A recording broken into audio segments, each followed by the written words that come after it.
The man. The wraith watched patiently as the man toyed with his pieces and drifted. The man spoke. I'm the same as I was. I was unable to change anything. The elastic pulled me back whenever I tried to pull away. I met you too early. You knew, you saw it all. You were here waiting for me, already there when I was born. It reminds me of the sea wave, the wave that rolls towards you, and you can stand against it, but it flows by with mere eddies before moving on to the next obstruction, that it will either pass by or pulverize into sand. Anyway, I'm getting myself back into shape, and that's despite a decade-long failed attempt to reconcile my life with the world. The man paused, considering a move, and the wraith said, I remember a time when you took one of my bishops, and then one of my knights, and you lived. So what do you mean you failed? The man replied, I mean, I chose to live outside, but realized that I wanted to be reconciled. So I tried, but found the differences had grown to be seemingly, strangely insurmountable. I'm amazed when I consider how much I got wrong. I didn't recognize how fundamentally different my goals were from those of others, or how little I knew about how people interact with each other. I didn't appreciate how closed a given world could be to something foreign. I was able to make myself seem consistent for brief periods of time. But this life, the economic, social, and political life, is like an organism with its own immune system. The world seems cold. The old gods are all but dead, and I was foreign. The man's voice drifted off, but then returned. You've got to be able to walk away. That's the key. And in this case, the negotiation is for the very soul of man. I must be able to walk away. Man must be able to walk away. But it is because he can't, because he clings, because he fears you, that his soul wanders aimlessly in a fog of relativistic, subjectivist nonsense. And ironically, through life, through his fear of death, man is losing his soul. The man paused in thought. I tried to go back to that old world recently. I went to the hills where the fair music played, but it wasn't there. The pipes were silent. I realized I had seen the end of a world. I should have felt pleased to see the new life, the lived-in houses, but somehow it made me sad to see that the ghosts were gone.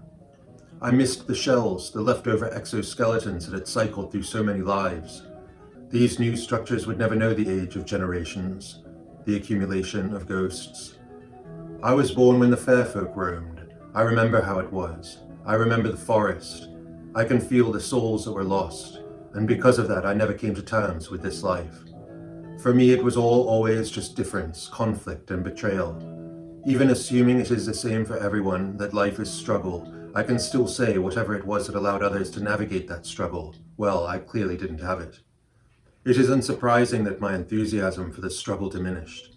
My stake gradually stripped away, and after a time, because I couldn't hold it, I just let it go. Lovers, even oldest friends, fell away, and I reflected on my choices. I was the common denominator in all those relationships.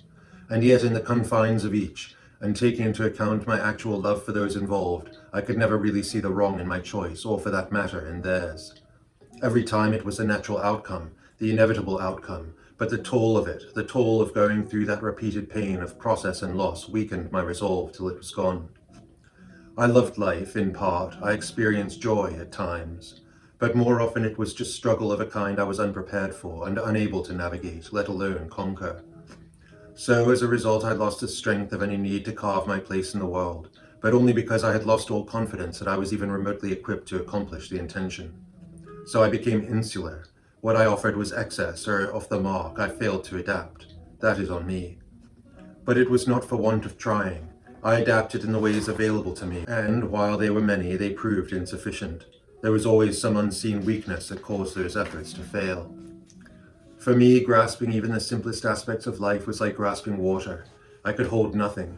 Only my spirit held, in kernel form, buried beneath a deepening pile of rubble and debris.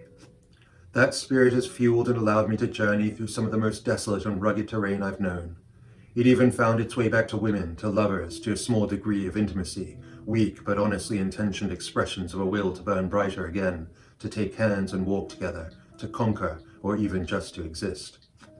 But despite those sweaty miles, despite the touch of those women, it all fell away.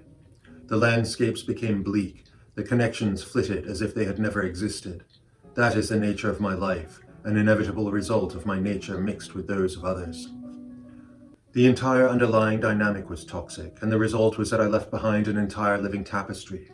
I entered a sort of running ether, empty but for the voices of your, well, what would they be? Your offspring, the names of two of your fingertips. It doesn't matter, I'm speaking of shame and doubt. I left behind music, museums, books on philosophy, law, history, poetry, the arts. I left behind cafes. I left behind the conversations I loved. Life became lean. It became bony and sinewy. I felt what it is to travel like a ghost amongst people, like a person crossing between worlds, not quite a part of any. I would catch glimpses of what I had been, what I used to feel, tiny shards of wonder in response to a scene in a city, or time spent marveling by a stream. But by then I was borrowing my space. I no longer owned my world. There was nothing left of it to own, nothing left to build on. It was already over. It was like walking through a desert, knowing I would die. I sought some spark, and failing that, to muster one directly from the ether of life. The man looked up at his adversary. I have long felt the closeness of death. I have thought of you as a dear, ever-present friend whom I wish to foil, but who I will in the end welcome for the release in your touch. The truth is, I have always fought for life, but I have always wished for life to be something it isn't. I have had to acknowledge that life actually is terror and an embarrassment. There is not a person alive that is not a fool. We fail to see the absurdity that surrounds us, that infuses our lives, our work, our families, our choices. And yet all that is left for me to see is this, in myself and in others, individually and collectively, everywhere, constantly. It attacks and defends my senses, my intellect, my morality. It has broken me. People must be so deaf, so defeated to enjoy or even accept the overall monstrosity that life is. However, while I can say that I am broken, that I am too shattered, too burned to accomplish and maintain even the most simple necessities of life, I can also say that I am not a broken person. I can say that the very fact of being broken in the ways that I am means that I am not broken at all. The brokenness reflects resilience, my own refusal to be broken. It reflects my steadfast hatred of, but also my steadfast love of death. It represents that my will to live is strong enough that I would rather die than accept any falsity in life. The Wraith tested. Falsity in life? How can anything in life be false? The man replied, I just don't like it when it feels pretended, managed, or artificial. It bothers me. Life must be real, there must be vulnerability, and yet my need for life to be real has meant that I've missed life.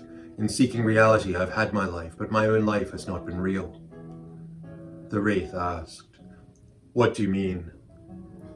The man replied, I'm telling you, a woman once told me you are not a real person, and I think this is what everyone sees when they meet me or after they spend a little time with me. I believe an instinct within them tells them that I'm a stranger. It must be something like that. I can imagine that to them I may seem false, like something artificial, and in a way I am that. I am, in fact, to some extent an artifice of my own making. I treated myself as clay. I decided what I needed and developed that. I drew from all the best source material I knew and designed myself right out of relevant existence. But how can I blame myself? I meditated on what was best. I analyzed the results. I fine-tuned my ideas and further explored them, in my imagination, to know them by emotion. I applied them to my body. I steeped myself in the results. I ruthlessly held at bay anything offensive, anything insufficient in its embodiment of beauty and perfection. I became an athlete. I ran miles in the mountains. In the wind and rain, I made my muscles burn. I embraced discomfort, cold, loneliness, and sorrow. By accepting death, I embraced the incomprehensible. I became the unknown.